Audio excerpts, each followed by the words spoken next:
Hello and welcome to the Marketing Woman podcast. I'm your host, Anushka, and I'm so excited to have you here. Are you looking to move into marketing or want to learn marketing from scratch?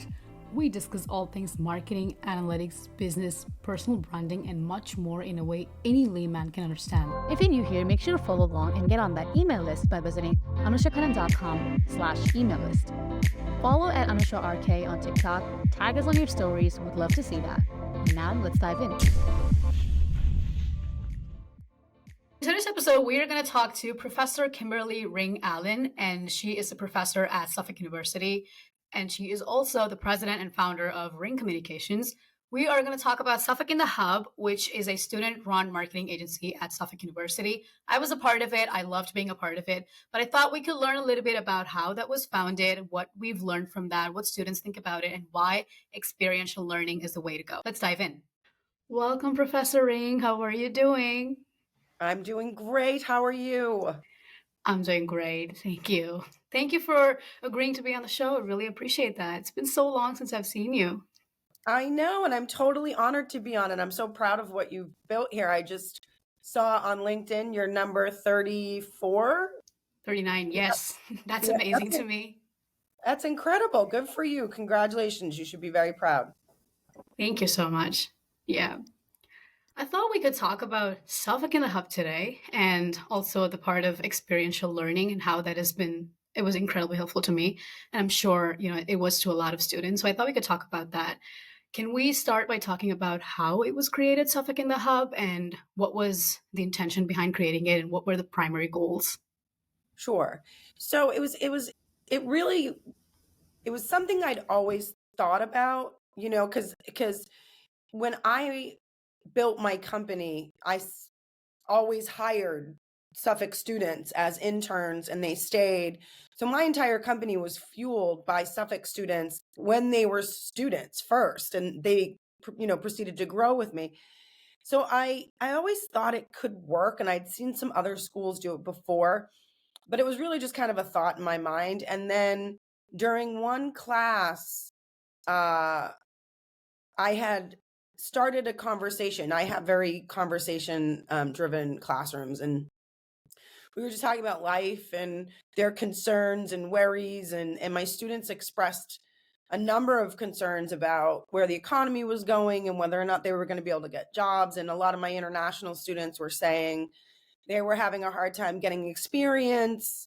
And so I threw it out to them and I said, what would you guys think about starting a student-run agency? And I ran the idea by them, and everybody was all for it, and we just kind of hit the ground running. And our goals are the same as when we started. We really we want to do two things. We want to give the next round of ACE marketers the opportunity to get more experience, practice their skills. But also, while doing that, we're helping a lot of small businesses, solopreneurs, get the marketing support that they need, but don't have the resources and funds for. So it really is a blending of those two things. I'm getting the next superstar marketers ready to get at the world, and I'm helping small businesses get creative talent that they need and can't always afford, or don't know what to do, or don't have any kind of skills for marketing. Yeah, that makes 100% sense. How do you think this is bridging the gap between what we're learning in class versus what's happening in the real world? So it's, I always, when I look back even on my education, you only learn so much when you learn theory, right? And a lot of times classrooms, we're teaching you about these things. So we're teaching you about marketing, or we're teaching you about branding, or we're teaching you about, but there is a need to kind of close the loop where you're then taking what you're learning and applying it. It's that last part, that application of what you're learning. So being able to learn about the importance of brands and how they drive business, but then being able to actually create a brand and build a brand. So there's a that extra step that helps the learning, right? So I've always felt that I wasn't ready for work when I left college, my undergrad college. I knew what PR was, I knew what those things was, but I'd never done it. So it was hard to kind of get jobs when you've really never done those things. So I think there's an important part of education today where it has to be a mixture of theory and practice, theory and practice, theory and practice, you know? I couldn't agree more with you there because I think when we're in class, we're always kind of wondering, okay, how does this actually work in real life? And I think Suffolk in the Hub did such a great job. Can you give some examples of how this was actually implemented? I can quote some, but I know that I need it from your end. Like, what do you think? What have students told you? I mean, so far the feedback from the students is amazing. Everybody loves it, especially because we're not just marketing. We're building this like a business. So finance students have been able to learn how to do income statement and cash flow reports. They've learned how we have to, fundraise in order to stay in business. We have to get new clients. And then on the other side, students are actually working with clients, which is helping their resume. So at the end of the day, we're not just all marketers, right? We've got all kinds. We have researchers, we have finance people, but what everybody is getting is real life experience that they can put on their resume with proof of work, right? Instead of just saying, "Oh, I took this class," or "I took this class." All of the students in the agency are doing this so that their resume can stand out. So on the client side, they get, named brands where they can say, I worked with Tilden Cocktails, or I worked with iSlide, or I worked with this. And on the business side, they can say things like secured, a $10,000, grant, or, managed the operating finances for the entire time. By the time some of these students will have graduated, they would have been part of the agency for 2 years, and in all aspects, every single person that's been involved in it is part of a business. We run like a business. So they're getting in that advantage where they don't feel so behind when they're getting ready to graduate and look for a job. They feel more secure because their resume Mhm. actually has proof now, versus just what everybody does right after college is you're trying to fill your resume with fluff. What Suffolk in the Hub does is it doesn't, you don't have any fluff. Even if you can't, even though we're a student run agency and we're within the college, we operate like a business, and people, especially employers now, find that really, really impressive that students are part of and building a startup. I mean, everybody has a hand in getting this thing off the ground, keeping it sustainable, growing, and all of that stuff. So they actually have tangible results on their resume. So everybody so far that's been a part of it has loved it, been very grateful for it. Everybody's gotten jobs, as I've seen, and really good jobs, and gone on to do things like you've got this podcast, you've got another podcast, like you were inspired, I'd like to believe, enough to say, "Now I know how to do this now, and I want to do it for myself," which is, even that's a win for us. I think so. Yes, absolutely. Because I mean, the listeners might not know this. When I first wanted to start a podcast, it had been in 3 years work.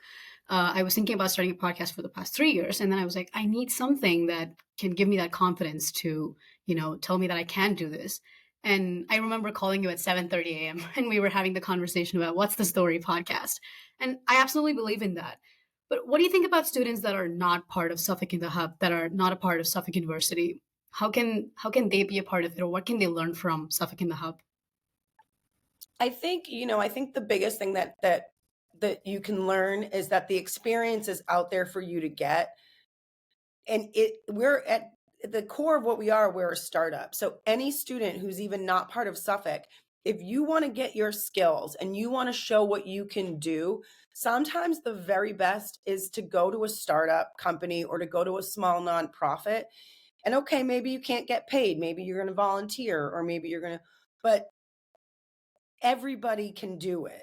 It doesn't have to be school run. There are so many startups out there. There's so many small businesses out there that just need extra hands or just need brainstorming. So any student who can't seem to get stuff on their resume or feel like it's, that they're applying for all these internships, sometimes you got to take 3 steps back to go forward, right? So if you're sending your resume and you're not getting internships, go find a local business in your town, and just say, hey, listen, I need to build up my resume. Can I run your social media? Can I create your content? Can I help you with your website? Can I build you a landing page? Because they need the help and they'll take the help. And even if they can't pay you, you're filling your resume with less things like courses and more things that show what you can do.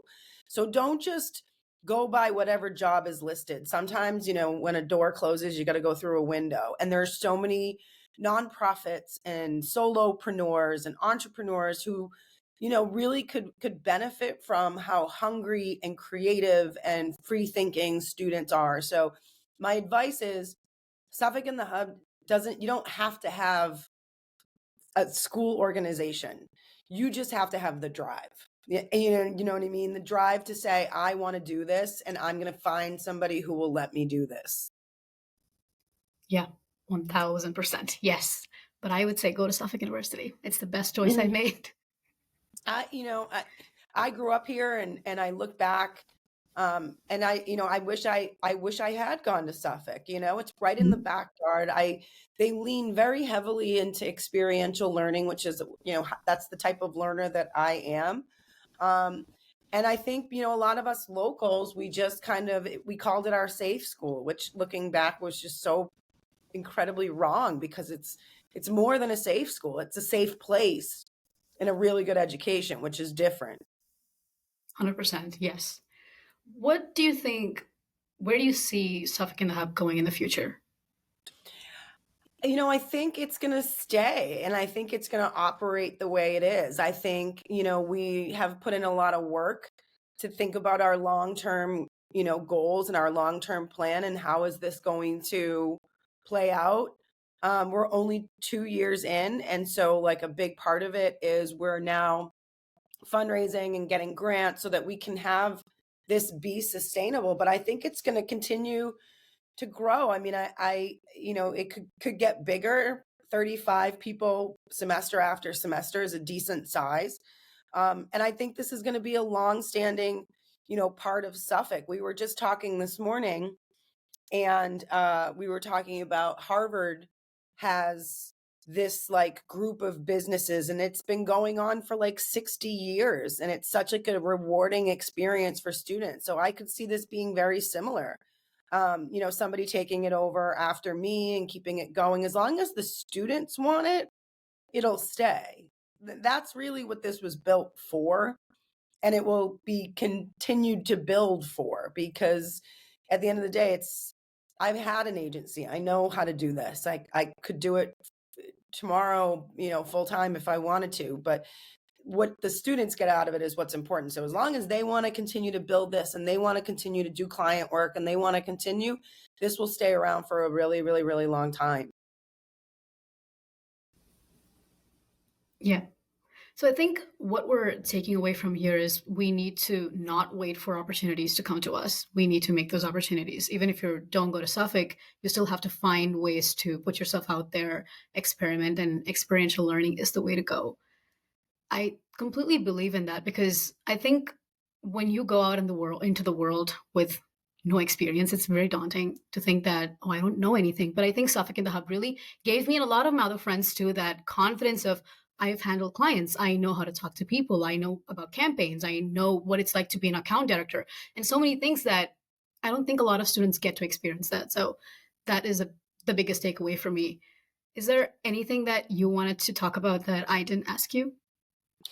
One thing I will say, and I feel like this was another really great thing that we built in Suffolk in the Hub that is still going today, is this idea of mentoring up, right? And the whole teams are built with a graduate student, a senior, a junior, sophomore, and we even have one freshman who joined second semester freshman year. And really the teams are built so that you can build these connections with people and learn from somebody who's a couple of years older than you. And I feel like even after college, I hope that you all continue to do that, because I feel like, I was able to mentor you, and then you were able to mentor some of the younger people. And I feel like that helps the confidence part. And it makes it feel like you have somebody to run ideas off of, somebody who's going to help you prepare for things, who's going to believe in the things that you do. So while I love that about Suffolk and the Hub, that doesn't necessarily just, again, have to stay within Suffolk and the Hub. Any student who is going into their career and doesn't know what to do or doesn't feel confident, there are so many mentor partner programs out there that you can get partnered up with someone if you don't have a mentor already. I really want to stress that I think it's important in college to have mentors, but then also to have 1, 2, or 3 outside of college as well, that you can always go to. I think the mentor part of life is really important. I think having somebody to guide you is really important. So, even while you're looking for jobs, look for a mentor, find somebody in a role or in an industry that you want to get into. Go through your local chamber of commerce or your local young business professionals and look for a mentor, somebody that you can have questions thrown at that will help you, because it's hard, right? Like real life is hard after college when you lose kind of all of that safety that you had with your friends and your professors. But it doesn't have to, right? There's so many people like me out there who are always willing to take 10 minutes to have virtual coffee with someone or a quick phone call while I'm driving, you know what I mean? So it's go out and get the opportunities yourself. Yes, go build your opportunities, but also build your network, your network of trusted people that will help you with life, with your career, with finances, whatever it is. You know what I mean? Absolutely. Be like me. Call Professor Ring when anything goes wrong. But that's what we're here for, right? And there's so many people who love being a mentor because look, I'm not going to be around forever, right? Like I want you all to be the next generation of awesome marketers, and I feel like it's my duty, but also my passion to help you guys build that. And there's a lot of people like me out there. So get that mentor, find that mentor. I had a New England Patriot one time had such good advice for me, and I really took it to heart.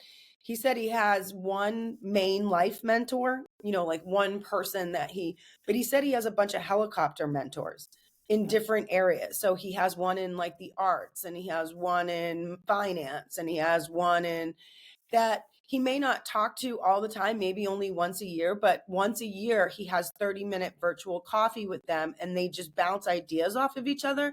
So I really thought that was a smart approach. And I thought if younger professionals like your age were coming out of college had that same kind of mentality, like I'm going to have one life mentor and a bunch of other helicopter mentors, you would feel safer going through job changes and life changes because you wouldn't feel so alone, and you'd have somebody who has more experience there to guide you.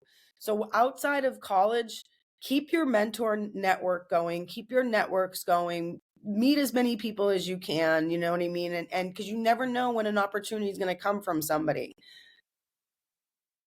I think with finding mentors, how would you suggest that we approach people? I have my own way of approaching people, but it hasn't always worked out. You would think that someone, this person might make a great mentor for me, but they wouldn't respond to your message. So how would you suggest we go about that? So I do think that, there are most major cities, probably some small towns too, have, young professional associations.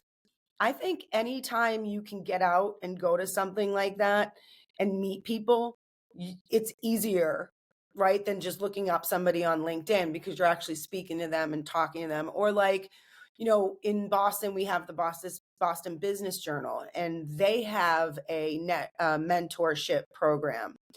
Right. So there's like all these opportunities to find them in different ways. They hold a breakfast that you can go to and things like that. So I do believe in getting out of your house, right? Like we all are victims. I'm the worst. Everybody who knows me knows like the minute I'm on my couch, I'm on my couch, and you're not getting me up for wings. But Mhm. like, but you gotta, it's true. Like wave a wing in front of me, Anusha, and like I'm done. Yeah. But you got to do it, right? Especially at your age, like at your young age, like even if it's scary to go into a networking event or a breakfast or something where you don't know anybody, step out of your comfort zone, because it's a lot easier to make connections with people when you're in front of them. Any charity event, you know what I mean? Like it's to me, that should be the first way. And then the second way is look up somebody on LinkedIn who you have a 1 or 2 connection with.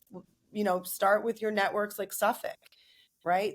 Suffolk alumni, many of them are always willing to have coffee, right? And always willing to do that. So I think starting with a group where you have a connection versus just looking up somebody, which I got to give a girl credit. A girl did this to me on LinkedIn.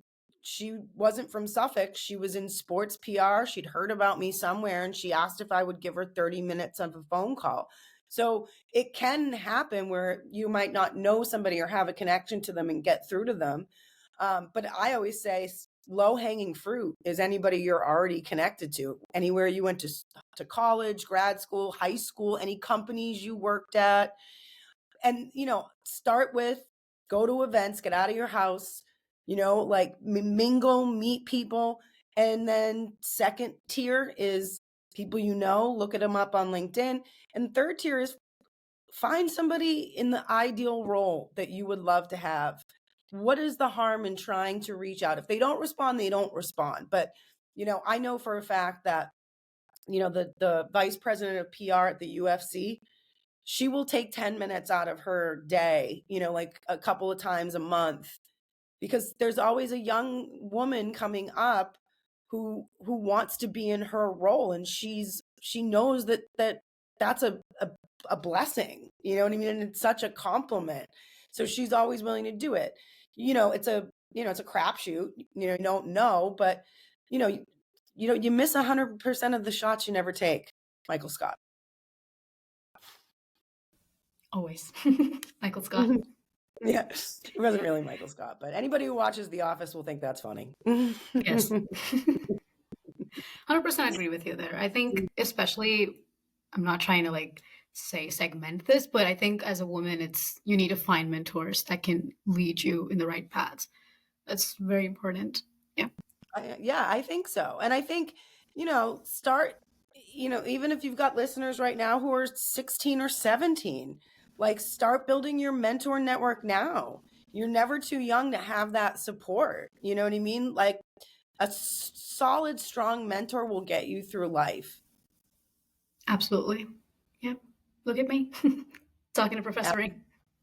100%. And now, you'll remember how it helped you, and now you'll go do the same. And that's what we're trying to do here, right? We're all trying to help each other and help the next generation coming behind us to shine the way that we do. Absolutely. That is very important. Yeah. I think so. Well, yeah, absolutely. That's really all I had, because I just wanted to learn about experiential learning, and also I'm sure people would have benefited from this episode. Thank you so much. So. Yes, anytime. Listen, I'm really proud of you. I love what you're doing. Keep up the good work. Let's get you some more guests, anything you need to build this, because you deserve it. Thank you so much. I really appreciate it. Love your support. All right. Thank you. Yeah. Thanks. That's all for today. Hope you found it useful. Please feel free to reach out to me on LinkedIn or email me at tmw@anushakaran.com. Follow me on LinkedIn to never miss my journey, and I'll see you in the next episode. Peace.